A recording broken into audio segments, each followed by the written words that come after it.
So hello everybody, these are the instructions for week 5 lesson 1. So we're going to look at what topic sentences and unity sentences are first, and then we will look at the instructions for the class. So let's begin by looking at paragraph structure. So we can see here the assessment criteria for writing the main body paragraphs.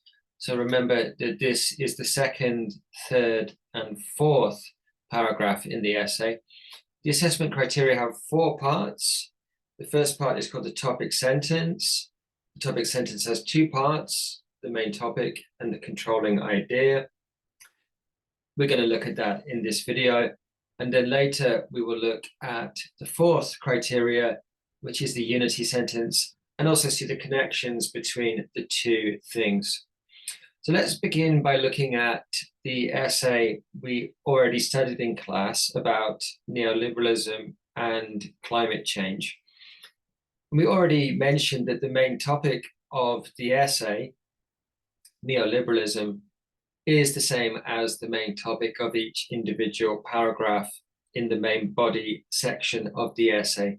So that means paragraph 2, paragraph 3, and paragraph 4 will all have the same topic of neoliberalism or a similar topic. So those are highlighted in green on the PowerPoint. It is important to understand that you need to write a 2-part sentence. The topic sentence has 2 parts. The first part is the main topic, and the second part is called the controlling idea. So the controlling idea is in yellow on the PowerPoint. And what controlling idea here means is really the specific focus for the paragraph. So the main topic doesn't change in each paragraph or is very similar in each paragraph. And as I said, that's the main topic of the essay. Then the controlling idea changes in each paragraph. So if you like, there's a fixed topic and a changing topic, or an old topic and a new topic. So I also call this the specific focus. So I think this is the easiest way to understand it. It's the specific focus or the specific topic of the paragraph. I only use the word controlling idea because this is the word or the phrase that is used in every book about academic writing. So let's have a look at the example paragraphs. Neoliberalism is the main topic, as I said, and then the rest of the sentence here is the controlling idea or the specification. Second paragraph again, neoliberalism is the main topic. This time I highlighted the important noun phrases in the rest of the topic. So the first one is the power of the private sector, the second, the minimal role of government, and the third, the desolation of nature. So all of those 3 things form the controlling idea or the specific focus of this particular paragraph. Let's look at the next one. Again, we can see that the main topic is very similar. It's neoliberal ideology this time. And then the rest of the sentence again is the specific focus. So we're talking about individuals in particular here. So this paragraph is about neoliberal ideology and the way that it puts the responsibility for dealing with climate change onto individuals. So that second part is the specific focus of the paragraph. This is the unique focus of the new paragraph. So let's move on and let's look at the second, and let's review the main things that I said. So first of all, the 2-part sentence, it must have a minimum of 2 parts. The first part is the main topic of the essay. The second, the specific topic of the paragraph. And then finally, the main topic is the same or similar throughout a short essay, and the second topic changes in each paragraph. So let's move on and look at the unity sentence. So this is the 4th criteria, and this refers to the final sentence of the paragraph. So unity here is the idea of returning to the start or returning to the beginning.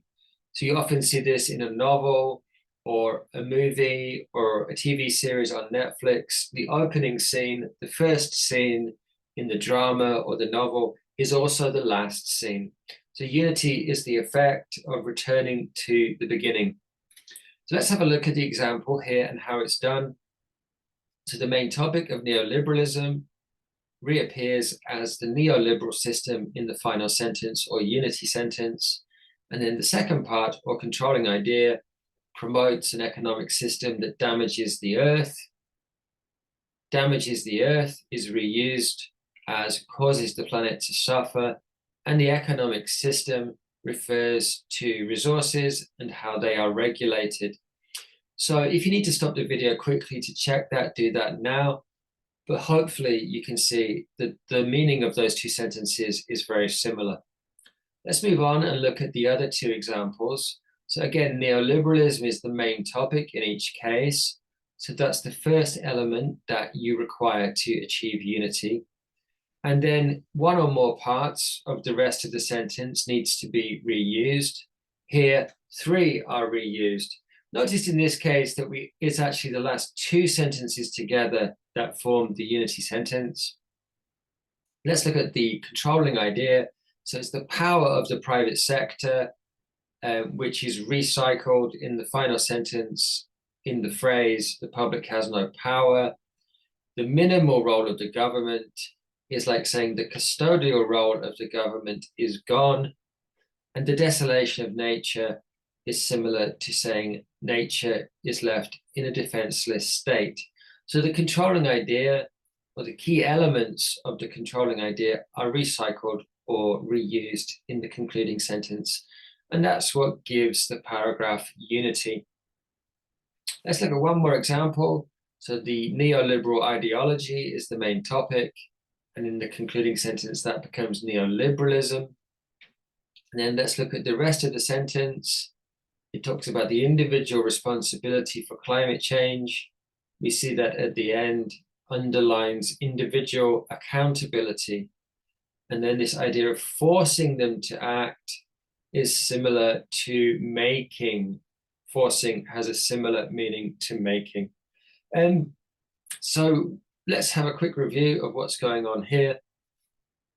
A concluding sentence that gives the paragraph unity. What does it mean? First, unity means that the main topic of the paragraph and one or more than one other idea from the topic sentence is recycled or reused in the concluding sentence. So in other words, the topic sentence must have at least 2 parts, and 2 of those parts, or more than 2 of those parts, need to be recycled or reused to get unity. Another way of thinking about this is that the meaning of the 2 sentences is closely connected. This increases the coherence of the essay. Second point on the PowerPoint here, this can be compared to a TV show, movie, or novel. As I said, where at the end, they return to the beginning. This is also unity. The reason we do this is to give a satisfying sense of completeness, coherence, closure, or unity. So all of those words have a very similar meaning. This is even more important in a persuasive essay. So this semester, you're writing a persuasive essay. It's even more important in this kind of essay because it increases the strength and the clarity of the essay's main argument. In other words, it supports the main thesis statement. So another way to think about this is that it foregrounds the argument of the essay. So it's not subtle, it's not indirect, the reader does not infer the meaning of the essay. Everything is very clearly stated. And yes, it is a little bit repetitive. So that was a basic overview of the topic and the unity sentences from the paragraph. Now let's move on and look at the instructions for lesson 1 in week 5. So what you need to do is to take the handout from the student folder or the handout I gave you in class, and then to complete the essay. So you will notice that there are gaps in the essay and numbers next to the gap. Let's just check the instruction. It says, with your group or partner, complete the unfinished essay below using the information from the assessment criteria, and if necessary, example essay 1 about neoliberalism. Decide together, first, what kind of sentence is missing, and then write the sentence and complete the essay. Then try to focus on writing in an academic style as well. So when you look at paragraph 1, you will notice that next to the number 1, there is an empty space. Next to number 2, there is an empty space. Next to number 3, there is also an empty space. Then what you do is you check the essay assessment criteria. So you check the first one, the background context is established. It also says that there should be 3 or more sentences. So you read that paragraph and you notice that the background section is complete because there are 3 or more sentences. Then you check the criteria again. The definition of a key term in the essay is given. Is that in the example essay? No, this is missing. So the sentence says greenhouse gas emissions are defined as blah, blah, blah. Check the criteria again. The definition of a key term is given. What's the key term I need to define? Is greenhouse gas emissions. Okay, and then I check the next part of the criteria. It's the thesis statement or the essay argument. So I find the sentence in the essay. Number 2, in this case, the essay argues that human diet, and then I need to complete the thesis statement or argument of the essay. Finally, the final missing part of the introduction is the outline of the 3 main supporting arguments in the essay from main body 1, main body 2, and main body 3. I can't write that at this stage. I will need to go and look at the other paragraphs in the essay, work out the topics before I can write the outline. So what I want you to do with your partner is to work through the different stages, different paragraphs of the essay together. Let's have a quick look at the key features of academic writing that we looked at before. So of course, writing in clear and completely structured paragraphs. Second, trying to write longer sentences of 10 words or more. Third, using impersonal language, so not using words like I or you, and also we wherever possible. Using academic vocabulary and topic-specific vocabulary, and using words like and, so, or but in the middle of sentences.